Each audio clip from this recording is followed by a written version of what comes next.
PYQ question serious பார்த்துட்டு இருக்கோம். தமிழ் வந்து முடிஞ்சது. அடுத்து நம்ம என்ன பார்க்க போகிறோம் அப்படின்னு பார்த்தீங்கன்னா பாலிட்டியில் என்ன டாபிக் அப்படின்னு பார்த்தீங்கன்னா இந்திய அரசியலமைப்பு உருவாக்கம்ன்ற டாபிக் தான் நம்ம வந்து பார்க்க போகிறோம். கூற்று ஃபர்ஸ்ட் கேள்வி. கூற்று டாக்டர் BR அம்பேத்கர் இந்திய அரசியலமைப்பு சபையின் அரசியலமைப்பு சட்ட வடிவமைப்பு குழுவின் தலைவராக இருந்தார். கூற்று சரிதான். காரணம், இந்தியா ஒரு குடியரசு நாடு என்று தொடங்குவதற்கு ஒரு புள்ளியாக பிரிட்டிஷ், அமெரிக்கா, சுவிஸ் அரசியலமைப்பு மாதிரியை கையாள்வதில் நேருவும் அம்பேத்கரும் ஒரு சிறந்த வழியாக கொண்டிருந்தார்கள். இதுவுமே ரைட்டு தான். ஆனால் ரெண்டுமே ரைட்டு தான். ஆர் வந்து ஏக்கு வந்து கரெக்டான விளக்கம் வந்து கிடையாது. இது வேற இது வேற. ஆன்சர் என்னன்னா கூற்று காரணம் ரெண்டுமே சரி. ஆர் ஏவுக்கான விளக்கம் அல்ல. ஆகஸ்ட் கொடையை இந்திய தேசிய காங்கிரஸ் மற்றும் முஸ்லிம் லீக் ஏற்க மறுத்த நிலையில் என்னுடைய சகாக்களை கலந்தாலோசிக்காமல் ஆகஸ்ட் கொடையை நான் நிராகரித்தேன். இந்த கூற்று சொன்னவங்க யார் அப்படின்னா மௌலானா அபுல் கலாம் ஆசாத் வந்து சொல்லியிருப்பாரு.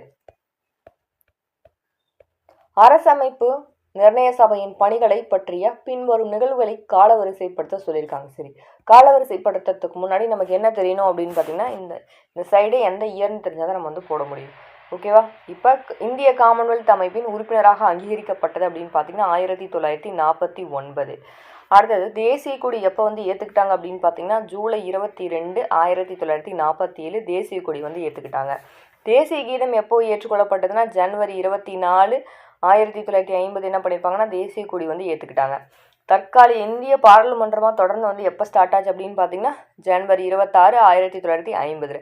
சரி, இந்த இயர் வைஸ் வச்சு மேட்ச் பண்ணுவோமா? அப்போ ஃபஸ்ட்டாக இருக்கிறது என்னது? ஆப்ஷன் 2 தான் வந்து வரும், 1947. அடுத்தது செகண்டாக இருக்கிறது என்ன வரும்னு பாருங்கள், ஃபஸ்ட்டாக இருக்கிறது வந்து வரும். ஓகேவா? அப்போ ஃபஸ்ட்டாக இருக்கிறது என்னது? 1949. தேர்டாக இருக்கிறது என்னது? ஜனவரி 24, 1950. அப்போ இதுதான் வந்து தேர்டாக இருக்கிறது வருமா? அடுத்தது ஃபோர்த்தாக இருக்கிறது என்னது? ஜனவரி 26, 1950. ஓகேவா? இப்போ ஆப்ஷனில் பாருங்கள் 2, 1, அதுக்கப்புறம் 3, 4 எதில் இருக்குன்னு பாருங்கள், எந்த இதில் இருக்குன்னு பாருங்கள். அப்போ ஃபஸ்ட்டில் இருக்குது. ஆப்ஷன் ஏ தான் வந்து நமக்கு கரெக்டு. ஓகேவா? அடுத்தது பாருங்கள், யார் இந்திய அரசியலமைப்பின் சிற்பி என கருதப்படுகிறார் அப்படின்னு பார்த்தீங்கன்னா நம்ம டாக்டர் அம்பேத்கர் அவர்கள் தான். ஏன் அப்படின்னா இந்திய அரசியலமைப்பின் வரைக்குழு தலைவராக செயல்பட்டு அதுக்கப்புறம் இந்திய அரசியலமைப்பை உருவாக்குறதுல முக்கியத்துவம் யாருக்கு இருக்குது அப்படின்னு பார்த்தீங்கன்னா இந்திய அரசியலமைப்பு உருவாக்குறதுனால தான் நம்ம என்ன சொல்கிறோம் அப்படின்னா இந்திய அரசியலமைப்பின் சிற்பி அப்படின்னு சொல்லி நம்ம யார் சொல்கிறோம்? அம்பேத்கர் அவர்களை நம்ம சொல்கிறோம். அடுத்தது 1945 சிம்லா மாநாட்டை கூட்டிய அரச பிரதிநிதி என்ன அப்படின்னா வேவல் பிரபு. ஓகேவா? வேலஸ் பிரபு அப்படின்னு சொல்லி சொல்லுவோம். இந்த சிம்லா மாநாட்டில் பார்த்தீங்கன்னா 1945, அதாவது ஜூன் 25 இந்த சிம்லா மாநாடு வந்து நடந்திருக்கும். இந்த சிம்லா மாநாடுமே பார்த்தா தோல்வியில் தான் முடிஞ்சிருக்கும். இதுக்கு பெரிய காரணம் இருக்குது. அரசியல் முடக்கம் ஏற்படுது. எப்போ அப்படின்னு பார்த்தீங்கன்னா 1942. என்னது? வெள்ளையனே வெளியேறு இயக்கத்துக்கு அப்புறம் பிரிட்டிஷ் அரசுக்கும் இந்தியாவோட தலைவர்களுக்கும் என்னன்னா நிறைய வந்து பிரச்சனை வந்து நடக்குது. அதை தீர்க்கறதுக்காக வேலஸ் பிரபு என்ன பண்ணுறாருன்னா இந்த திட்டத்தை வந்து கொண்டு வராரு. சரிங்களா? இந்த சிம்லா மாநாட்டில் யார் யார் கலந்துருப்பாங்க அப்படின்னு பார்த்தீங்கன்னா ஜின்னா, மகாத்மா காந்தி, மௌலானா அப்துல் கலாம் ஆசாத்னு சொல்லிட்டு மொத்தம் 21 பேர் வந்து கலந்துருப்பாங்க. இந்த மாநாடு பார்த்தீங்கன்னா தோல்வியில் தான் முடிஞ்சிருக்கும். என்ன அப்படின்னா மத்திய நிர்வாக குழுவில் அனைத்து முஸ்லீம் உறுப்பினரும் தங்கள் அகில இந்திய முஸ்லீம் லீக் கட்சி மட்டும்தான் தேர்வு செய்யணும் அப்படின்னு சொல்லி ஜின்னா வந்து என்ன பண்ணியிருப்பாருன்னா பிடிவாதம் பிடிச்சிருப்பார். இது காங்கிரஸ் என்ன அப்படின்னா ஒத்துக்க மாட்டிருப்பாங்க. ஸோ இந்த 2 கட்சிகளுக்கு நடுவில் என்னன்னா கருத்து வேறுபாடு நடந்ததுனால இந்த மாநாடு என்ன ஆகுதுன்னா தோல்வியில் வந்து முடிஞ்சிருது. அடுத்த கேள்வி பாருங்கள், அரசியலமைப்பின் கருத்தாக்கம் முதலில் தோன்றிய நாடு அப்படின்னா அமெரிக்க ஐக்கிய நாடுலாம் அரசியலமைப்பின் கருத்தாக்கம் வந்து ஃபஸ்ட்டு ஸ்டார்ட் ஆகிருக்கும். மேட்ச் த ஃபாலோவிங் பொருத்தமான விடையை தேர்ந்தெடுக்க சொல்லியிருக்காங்க. 1976 என்ன அப்படின்னு பார்த்தீங்கன்னா 42வது அரசியலமைப்பு சட்ட திருத்தம். அதே 2007 அப்படின்னா மூத்த குடிமக்கள் சட்டத்தை நம்ம சொல்லுவோம். அதே 1950 இந்திய அரசியலமைப்பு நமக்கு தெரியும். 1948 அப்படின்னு பார்த்தீங்கன்னா ஐநா சபை மனித உரிமைகள் பிரகடனம் 1948. கூற்று காரணம்னா பாருங்க, கூற்று அரசியல் சாசன நிர்ணய சபையை மாநில சட்டமன்றத்தின் உறுப்பினர்கள் மறைமுகமாக தேர்ந்தெடுக்கிறார்கள். ரைட்டு தான். ஆமாம், என்ன பண்ணுறாங்க, உறுப்பினர்கள் நம்ம மறைமுகமாக தான் தேர்ந்தெடுக்கணும், நேரடியாக தேர்ந்தெடுக்கல. காரணம், மாநில சட்டமன்றத்தின் ஒவ்வொரு சமுதாயமும் தன் உறுப்பினர்களை ஒற்றை மாற்றத்தக்க விகிதாச்சார வாக்குமுறையில் தேர்வு செய்கிறார்கள். இதுவும் சரிதான். ஆனால் ஆர் வந்து ஏவுக்கான விளக்கம் வந்து கிடையாது. சரிங்களா? அதான் ஆப்ஷன் சி. ஏ மற்றும் ஆர் இரண்டும் சரி, ஆர் ஏவிற்கான சரியான காரணி வந்து கிடையாது. அடுத்த கேள்வி பாருங்க. 1946ஆம் ஆண்டு பிரிட்டிஷ் அமைச்சரவை குழுவிற்கு யார் வந்து தலைமையேற்றாங்க அப்படின்னு பார்த்தீங்கன்னா பெத்தி கிளாரன்ஸ். சரி, 1946 அதாவது கேபினெட் மிஷன் சொல்லி சொல்கிறாங்க. கேபினெட் மிஷன் என்ன பண்ணுறாங்க, பிரிட்டிஷ் அமைச்சரவை தூதுக்குழு இந்தியாவுக்கு வந்து வராங்க. இதில் யார் யாரெல்லாம் உறுப்பினராக இருக்காங்க அப்படின்னு பார்த்தீங்கன்னா பெத்தி கிளாரன்ஸ் இருப்பார், சர் ஸ்டார்போர்ட் கிரிப்ஸ் இருப்பார், அதுக்கப்புறம் ஏவி அலெக்சாண்டர், இவங்களாம் என்ன பண்ணுறாங்க, உறுப்பினராக இருக்காங்க. இந்த குழுக்கு தான் யார் வந்து தலைமை தாங்குறாங்க அப்படின்னு பார்த்தீங்கன்னா நம்ம பெத்தி கிளாரன்ஸ் அவர்கள் வந்து தலைமை தாங்குறாங்க. சரிங்களா? கூற்று காரணம் தான் கொடுத்துருக்காங்க. கூற்று: பகுத்தறிவுடன் விவாதிக்கப்பட்ட ஓர் ஒழுங்குமுறை ஆவணமே இந்திய அரசியலமைப்பு சட்டம். ஆமாம். காரணம்: பல்வேறு கருத்துடைய குழுக்கள் கூடி கலந்து விவாதித்து தங்களுக்குள் ஒரு ஒப்பந்தத்தை எட்டிய இடமே இந்திய அரசியலமைப்பு சபையாகும். ஆமாம், நிறைய பேர் உட்காந்து விவாதித்து அதுக்கப்புறம் தான் என்ன பண்ணியிருப்பாங்க, இந்திய அரசியலமைப்பு சட்டத்தை வந்து கொண்டு வந்திருப்பாங்க. இதுவுமே கரெக்டு தான். கூற்றும் சரி, காரணம் சரி. கூற்று என்ன பண்ணுது அப்படின்னா காரணத்தை வந்து விளக்குது. சரிங்களா? ஆன்சர் ஆப்ஷன் சி வந்து வரும். பின் வரும் நிகழ்வுகளை காலவரிசைப்படுத்தி ஒழுங்கமைக்க சொல்லியிருக்காங்க. ஃபஸ்ட்டு நம்ம என்னென்னு தெரியணும், எந்தெந்த திட்டம் எப்பப்போ கொண்டு வந்தாங்கன்னு பார்க்கலாம். வேபல் திட்டம் எப்போ கொண்டு வந்தாங்கன்னா 1945 வந்து வேபல் திட்டம் வந்து கொண்டு வந்திருப்பாங்க. நெக்ஸ்ட் மவுண்ட்பேட்டன் திட்டம் எப்போ கொண்டு வந்தாங்கன்னு பாருங்கள். ஜூன் 1947 என்ன பண்ணியிருப்பாங்கன்னா மவுண்ட்பேட்டன் திட்டம் வந்து கொண்டு வந்திருப்பாங்க. அமைச்சரவை தூதுக்குழு திட்டம் எப்போ கொண்டு வந்தாங்கன்னா 1946 வந்து கொண்டு வந்தாங்க. சரிங்களா? அடுத்தது சிம்லா மாநாடு எப்போ கொண்டு வந்தாங்கன்னா ஜூன் டு ஜூலையில் 1945. சரி, இதைப்படி நம்ம காலவரிசைப்படுத்தலாமா? காலவரிசைப்படுத்துறாங்கன்னா ஃபர்ஸ்ட் என்ன இருக்குது, 1945 வேவல் திட்டம் தான் இருக்குது. ஃபர்ஸ்ட் என்ன இருக்குது, 1945 வேவல் திட்டம் தான் இருக்குது. அடுத்து எந்த நம்பர் வருது பாருங்கள், அரேஞ்ச் பண்ணால். அடுத்து ஜூன் டு ஜூலையில் என்னது, ஃபோர்த்தாக இருக்க ஆப்ஷன் வந்து வருது. என்னது, 1945 சிம்லா மாநாடு வந்து இது பண்ணுறாங்க. எப்போ, 1945 ஜூன் டு ஜூலையில். அடுத்தது என்னவா இருக்குது, அடுத்தது 45க்கு அப்புறம் என்ன இருக்குது, 46 அமைச்சரவை தூதுக்குழு. ஓகேவா? அதுக்கப்புறம் 46க்கு அப்புறம் 47. ஓகேவா? 46க்கு அப்புறம் 47.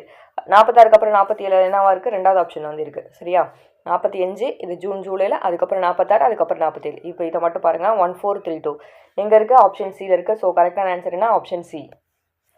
அடுத்தது கீழ்கண்ட 3 கூற்றுக்களில் இந்திய அரசியலமைப்பு சட்டம் குறித்த சரியான கூற்றை கண்டுபிடிக்க சொல்லியிருக்காங்க. இந்திய அரசியலமைப்பு சட்டம் சமூகங்களால் கட்டமைக்கப்பட்ட ஒரு ஆவணம். இப்போ தான் பார்த்தோம் இது. இப்போ கூற்று ஒன்று வந்து ரைட்டா, ஏன்னா இப்போ தான் நம்ம படித்தோம் இந்த கூற்று. அடுத்தது இந்திய அரசியலமைப்பு சட்டம் என்பது எழுதப்படாத மரபுகள் வழக்காறுகளும் ஆகும் சொல்கிறாங்க. இது வந்து தப்பு. என்னது, எழுதப்பட்ட, என்னது, இந்திய அரசியலமைப்பு உலகிலேயே மிக நீளமான எழுதப்பட்ட அரசியலமைப்புன்னு படிச்சிருக்கோம். ஆனால் இங்கே எழுதப்படாத கொடுத்துருக்காங்க. ஸோ ஆப்ஷன் 2 வந்து தப்பு. மூணாவது பாருங்கள், இந்திய அரசியலமைப்பு சட்டம் என்பது பாராளுமன்றத்தாலும் நீதிமன்றத்தாலும் உரைவிலக்கம் செய்யப்படும் ஒரு பணுவல். ஆமாம், 3 ரைட்டு. இப்போ ஆன்சர் என்ன, 1, 3 தான் கரெக்டு. ஆப்ஷன் என்ன இருக்குன்னு பாருங்கள், பி இருக்குது. அப்போ 1, 3 ரைட்டு. இந்த கேள்வி பாருங்கள், கூற்று சரியான கூற்றை மட்டும் தேர்ந்தெடுக்க சொல்லியிருக்காங்க. டாக்டர் சச்சிதானந்த சின்ஹாவை பற்றி கொடுத்துருக்காங்க. சரிங்களா? இப்போ எப்போ, டிசம்பர் 9, 1946 அரசியலமைப்பு சபையில் ஃபஸ்ட்டு கூட்டத்தில் பிரெஞ்சு நடைமுறையை பின்பற்றி யார் வந்து தற்காலிக தலைவராக தேர்ந்தெடுக்கப்படுறாங்க அப்படின்னு பார்த்தீங்கன்னா சச்சிதானந்த சின்ஹா வந்து தேர்ந்தெடுக்கப்படுறார். சரிங்களா?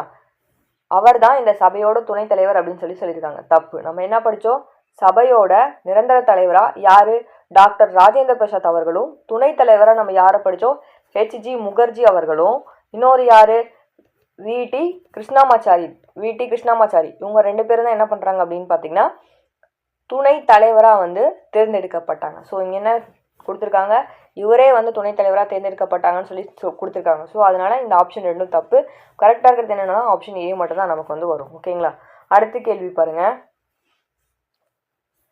இந்திய அரசியலமைப்பு சட்டத்தின் முழுமையான கூட்டாட்சி அரசியலமைப்பு அல்ல. ஆமாம், கரெக்டு. ஆப்ஷன் ஏ வந்து கரெக்டு. காரணம், அமைப்பு செயல் சமநிலையானது ஒன்றியத்தின் வலிமைக்கு சாதகமாக இருக்கிறது. ஆமாம், இந்திய அரசியலமைப்பு செயல் எப்படி சமநிலையாக இருக்கும், ஒன்றியத்தோட வலிமைக்கு சாதகமாக இருக்குது. அப்போ கூட்டும் சரிதான், காரணமும் சரிதான். பாருங்கள், ஆறானது ஏக்கு சரியான விளக்கமாகும். ஆப்ஷன் டி வந்து வரும். அமைச்சரவை தூதுக்குழு திட்டம் அன்றைய கால சூழலில் கொண்டு வரப்பட்ட உன்னதமான திட்டம் அப்படின்னு சொல்லி வர்ணித்தவர் யார் அப்படின்னு பார்த்தீங்கன்னா காந்தி தான் வர்ணிச்சிருப்பார். இந்திய இறையாண்மை கொண்ட நாடாக உருவானது எப்போ அப்படின்னா ஆகஸ்ட் 15, 1947. ஏன்னா நம்ம பிரிட்டிஷ் ஆட்சியிலேருந்து என்ன பண்ணுறோம் அப்படின்னா விடுதலை வாங்கிட்டு ஒரு சுதந்திரமான நாடாக நம்ம எப்போ வந்து உருவாக்குறோன்னா ஆகஸ்ட் 15, 1947 தான். ஓகேங்களா? அப்போ ஆன்சர் ஆப்ஷன் சி. அடுத்த கேள்வி பாருங்க, இந்திய மக்களுக்கு அதிகாரத்தை ஒப்படைக்க போகிறோம் என்ற தகவலை பொதுமக்கள் சபையில் அறிவித்தவர் யார் அப்படின்னு பார்த்தீங்கன்னா பிரதமர் அட்ரி.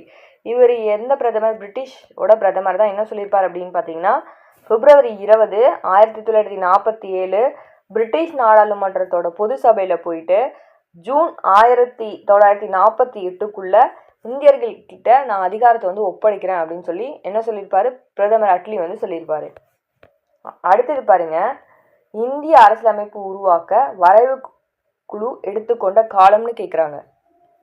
சரி, இப்போ என்னன்னா இந்திய அரசியலமைப்பு உருவாக்க வரைவு குழு எடுத்துக்கொண்ட காலம் அப்படின்னு பார்த்தீங்கன்னா நமக்கு தெரியும் 2 வருஷம் 11 மாதம் 18 நாள்.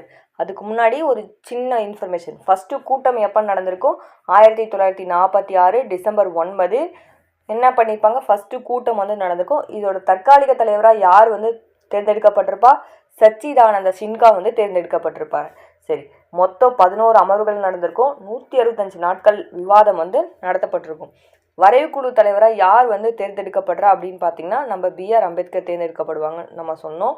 இவர் என்ன பண்ணியிருப்பார் அப்படின்னா 60 நாடுகள் அரசியலமைப்புலேருந்து ஆராய்ஞ்சு ஒரு வரைவு வந்து உருவாக்குவார். யார்? B.R. அம்பேத்கர். கடைசியாக இந்திய அரசியலமைப்பு எப்போ வந்து இறுதி செய்யப்படுறாங்க அப்படின்னா 1949 நவம்பர் 26 நம்ம ஏற்றுக்கொள்ளப்பட்டதுன்னு நமக்கு தெரியும். சரிங்களா? இதை தான் நம்ம என்ன சொல்கிறோம்? அரசியலமைப்பு தினமாக வந்து நம்ம வந்து கொண்டாடிட்டு வரோம். நேஷ்னல் லா டே அப்படின்னு சொன்னோம்னா இங்கிலீஷில். நடைமுறைக்கு எப்போ வருது அப்படின்னு பார்த்தீங்கன்னா 1950 ஜனவரி 26 வந்து நமக்கு நடைமுறைக்கு வருது. சரி, இந்த அரசியலமைப்பு உருவாக்குறதுக்கு நமக்கு எவ்வளோ நாள் ஆச்சு? 2 வருஷம் 11 மாதம் 18 நாள். அரசியலமைப்பை பற்றி ஒரு குட்டியாக சொன்னால் ரீகாலாக இருக்குன்றதுக்காக சொன்னேன். அடுத்தது, இந்திய அரசியலமைப்பு வரைவுக்குழுவோட தலைவர் யார்? Doctor B.R. அம்பேத்கர். இதெல்லாம் நம்ம போட்டுடலாம். அடுத்தது, இந்திய அரசியலமைப்பு முழுமையாக ஏற்றுக்கொண்டது. இப்போ தான் நான் வந்து சொன்னேன். முழுமையாக எப்போ ஏற்றுக்கிட்டாங்க? 1950 ஜனவரி 26. ஆன்சர் ஆப்ஷன் பி, முழுமையாக ஏற்றுக்கொள்ளப்பட்டது. ஓகேவா? 1949 அதுவே நவம்பர் 26 என்ன பண்ணியிருப்பாங்க அப்படின்னு பார்த்தீங்கன்னா அரசியலமைப்பு தினமாக கொண்டாடிட்டு வந்திருப்பாங்க. கடைசியாக இறுதி செஞ்சு அரசியலமைப்பு தினமாக கொண்டாடிட்டு வர்றது 1949 நவம்பர் 26. 1946 அமைச்சரவை தூதுக்குழுவின் உறுப்பினராக யார் யார் வந்து இந்தியா வராங்க அப்படின்னு பார்த்தீங்கன்னா இந்த கொஸ்டின் வந்து நம்ம முன்னே பார்த்தோம். பெத்தி கிளாரன்ஸ் பிரபு, சர்ஸ்போர்ட் கிரிப்ஸு, ஏவி அலெக்சாண்டர். சரிங்களா? இவங்க நான் வந்து அந்த ஒரு கேள்வி கேட்டப்போ நான் கீழே வந்து இதுக்கு நான் சொன்னேன் எக்ஸ்ப்ளனேஷன். அந்த கேள்வி நீங்கள் நல்லா வாட்ச் பண்ணிங்கன்னா இந்த கேள்வி வந்து உங்களுக்கு புரியும். அடுத்தது, 1946 டிசம்பர் மாதம் 9 அரசியலமைப்பு நிர்ணய சபையின் ஃபஸ்ட்டு கூட்டம் நடக்குது. இந்த கூட்டத்துக்கு தலைமை தாங்கினவர் யார் அப்படின்னு பார்த்தீங்கன்னா சச்சிதானந்த சின்ஹா தான். ஓகேவா? நான் சொன்னேன் 1946 டிசம்பர் 9. இப்போ தான் நான் சொன்னேன் தற்காலிக தலைவராக யார்? சச்சிதானந்த சின்ஹா தேர்ந்தெடுக்கப்படுறாரு. 11 அமர்வுகள் 165 நாட்கள் வந்து என்ன அது விவாதங்கள் வந்து நடக்குது. இவர் 60 நாடுகள்லேருந்து எடுத்து வரைவு வந்து உருவாக்குறாரு. யார்? இந்திய அரசியலமைப்பின் தந்தை டாக்டர் B.R. அம்பேத்கர் அவர்கள். இந்திய அரசு சட்டம் 1935 படி தேசிய அளவில் நீதிமன்றமானது நிறுவப்பட்டது. அதோட பேர் என்னன்னு கேட்குறாங்க? இந்திய கூட்டாட்சி நீதிமன்றம். அடுத்தது, சுதந்திர இந்தியாவிற்கு ஒரு அரசமைப்பு சட்டம் வேண்டும் அப்படின்னு சொல்லி ஃபஸ்ட்டு சொன்னவர் யார் அப்படின்னு பார்த்தீங்கன்னா M.N. ராய் தான் வந்து சொல்லியிருப்பாரு சுதந்திர இந்தியாவுக்கு ஒரு அரசமைப்பு சட்டம் வந்து வேணும் அப்படின்னு. எப்போ அப்படின்னு பார்த்தீங்கன்னா 1934 M.N. ராய் தான் என்ன பண்ணுவார்னா ஃபஸ்ட்டு இந்தியாவிற்கு ஒரு தனியான அரசியலமைப்பு வந்து வேணும், ஒரு அரசியலமைப்பு நினைவு சபை வந்து வேணும் அப்படின்ற யோசனையை ஃபஸ்ட்டு முன் வச்சிருப்பார். அடுத்த கேள்வி பாருங்க, பின்வரும் எந்த குழு மைய அரசு வலிமை குறைவாகவும் மாநில அரசுகள் அதிகாரமான சுதந்திரத்தோடும் செயல்படுவதற்கு வித்திட்டது அப்படின்னு கேட்குறாங்க. எந்த குழு அப்படின்னு பார்த்தீங்கன்னா ஆப்ஷன் ஏ 1946 கேபினெட் பணிக்குழு. அடுத்தது பாருங்கள், இந்த கேள்வி ரிப்பீட்டடாக கேட்குறாங்க. இந்திய அரசமைப்பு நிர்ணய சபை ஃபஸ்ட்டு கூட்டத்தோட தற்காலிக தலைவராக யார் வந்து தேர்ந்தெடுக்கப்படுறாங்க அப்படின்னு பார்த்தீங்கன்னா சச்சிதானந்த சின்ஹா தான் என்ன பண்ணுறாரு? தற்காலிக தலைவராக தேர்ந்தெடுக்கப்படுறாங்க. எப்போ? 1946 டிசம்பர் 9 அன்னைக்கு ஃபஸ்ட்டு கூட்டம் வந்து நடக்குது. அப்போ கிருபாலினி இருக்காங்க இல்லையா, அவங்களோட வேண்டுகோளுக்கு இணங்க என்ன பண்ணுறாரு? மூத்த உறுப்பினராக சச்சிதானந்த சின்ஹா வந்து தேர்ந்தெடுக்கப்படுறாரு.